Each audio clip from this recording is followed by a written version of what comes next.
Hello, स्वागत है बच्चों अपने ही चैनल अलीसा क्लासेस में। बच्चों, आपके लिए यूपी बोर्ड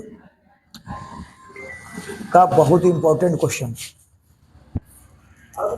जो 2023 और 2025 और इसके पहले भी आया है।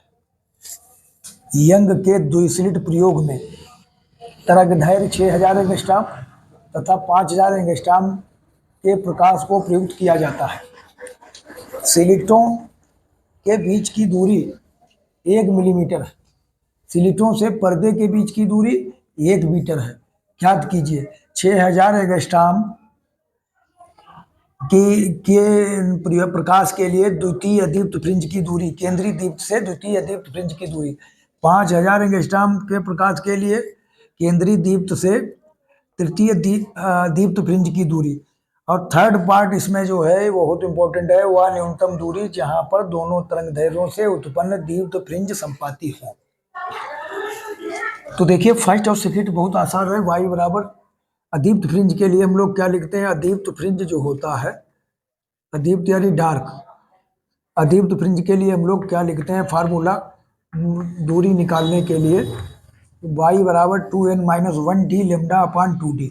अगर आपको द्वितीय निकालनी है तो n बराबर 2 रखिए, तृतीय निकालनी है n बराबर 3 रखिए। तो n बराबर 2 हमने रखा है, आप लोग रख देना। तो 2 दूनी 4 में से 1 गया 3।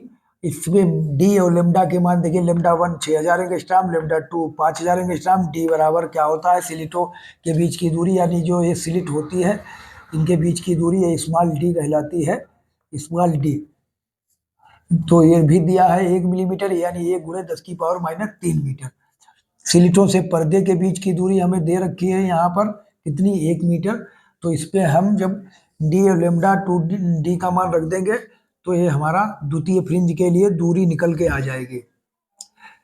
और दीप्त फ्रिंज के लिए देखिए, हमने दीप्त फ्रिंज के लिए वाला फार्मूला लिखा है y बराबर n d लेमडा अपान d।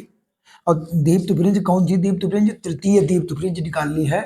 तो तृतीय दीप्त n का मान कितना ले लेंगे? 3। d का मान रख देंगे, लेमडा का मान रख देंगे, स्मॉल d का मान रख देंगे।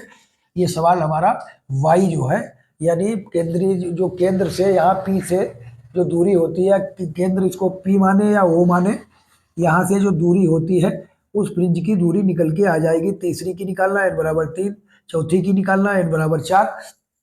अब जो इम्पोर्टेंट सवाल है वो वह न्यूनतम दूरी जहां पर दोनों तरंगदैर्घ्यों से उत्पन्न दीप्त फ्रिंजें संपाती होती हैं।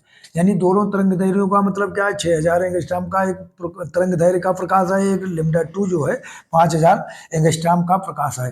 कहने का मतलब यहाँ पर जो फ्रिंजें बन रही हैं ये 5000 एंगस्ट्रॉम से और 6000 एंगस्ट्रॉम से, यहाँ पर जो पर्दे पर स्क्रीन पर जो फ्रिंजें बन रही हैं वो संपाती हों। संपाती का मतलब क्या है? वो एक दूसरे के ओवरलैप करें। यानी अगर जितनी दूरी यहाँ से दीप्त के लिए पूछा गया है तो दीप्त की जितनी दूरी यहाँ से हो उतनी दूरी दीप्त की यहाँ से हो, तभी वो संपाती होगी, तभी एक दूसरे पर क्या करेंगी? ओवरलैप करेंगी। तो इसके लिए हमने क्या लिखा है?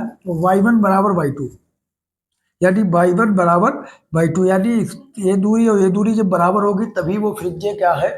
संपाती होंगी। y1 के लिए हमने क्या लिख दिया? n1d lambda 1/d। देखिए d दोनों के लिए कैपिटल D स्मॉल d बराबर है, इसको हम n1 d1 नहीं करेंगे। n2d लेमडा 2 अपान स्मॉल d। देखिए d लेमडा वो कैपिटल D स्मॉल d यहाँ से कैंसिल हो जाएगा, क्योंकि ये नीचे लिखा है, ऊपर ले जाएंगे तो गुणा में जाएगा, तो ऊपर नीचे कैंसिल करते हैं तो इधर ही कैंसिल कर लिया। तो यहाँ से आ गया n1 लेमडा 1 बराबर n2 लेमडा 2। अब देखिए गुणा में लिखा है, इधर आएगा काहे में? आ गया बटे में, n1 बटा n2। और इधर क्या लिखा है? लेमडा 2, ये यहाँ से गुणा में लिखा है तो काहे में चला गया? भाग में। तो n1 बटा n2 बराबर, अब लेमडा 2 मतलब कितना है? 5000 एंगस्ट्रॉम। लेमडा 1 मतलब 6000 एंगस्ट्रॉम।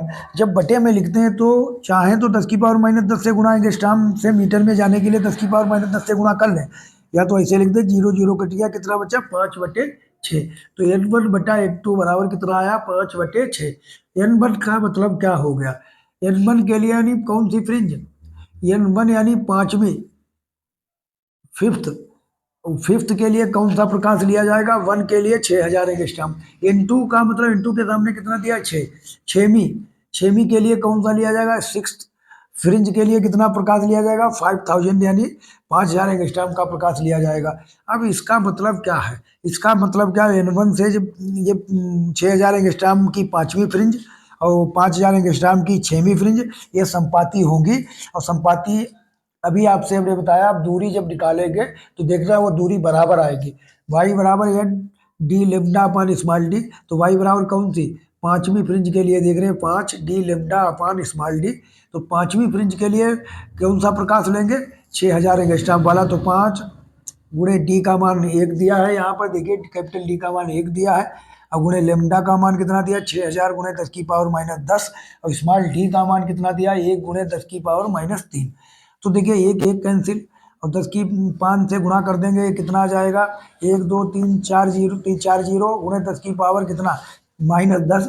और ऊपर ले जाएंगे तो -3 है तो +3 हो जाएगा। तो 3 गुणे 10 की 10 -10 में से 3 माइनस प्लस वाले घटाएंगे तो कितना बचेगा? माइनस का 7। तो 3 है, इकाई दहाई सैकड़ा हजार 10,000। तो 30,000 गुणे 10 की पावर -7 ये आ गया है। अब एक चीज और है, यहाँ पर दशमलव हम लोग यहाँ पर रखेंगे 1 2 3 4, 4 दर्जा इधर खिसकाएंगे तो -7 + 4 10 की पावर -3 बचा। अब 10 की पावर -3 बचा, यदि इसको मिलीमीटर में लेना चाहें तो 10 की पावर -3 से भाग कर देंगे तो कितना आ जाएगा? 3 मिलीमीटर। देखिए, या तो हम बाई 5 3 गुणे 10 की पावर -3 n बराबर 6 के लिए देखें तो छठी फ्रिंज के लिए कौन सा प्रकाश लेंगे? 5000 वाला। तो एन डी लेमडा, देखिए यही वाला फार्मूला आएगा दीप्त फ्रिंज के लिए लिख रहे हैं। तो 6 D lambda upon small D, 6 गुणे 1 गुणे 5000 गुणे 10 की पावर -10, 1 गुणे 10 की पावर -3 सबके मान रख दिए। तो इसका भी मान कितना आया? 3 गुणे 10 की पावर -3। यानी छठी फ्रिंज, ये छठी फ्रिंज इसकी 6000 एंगस्ट्रॉम वाले की नहीं, 5000 एंगस्ट्रॉम वाले की छठी फ्रिंज और 6000 एंगस्ट्रॉम वाले की पांचवी फ्रिंज एक दूसरे के ऊपर होगी, ओवरलैप करेगी और संपाती होगी।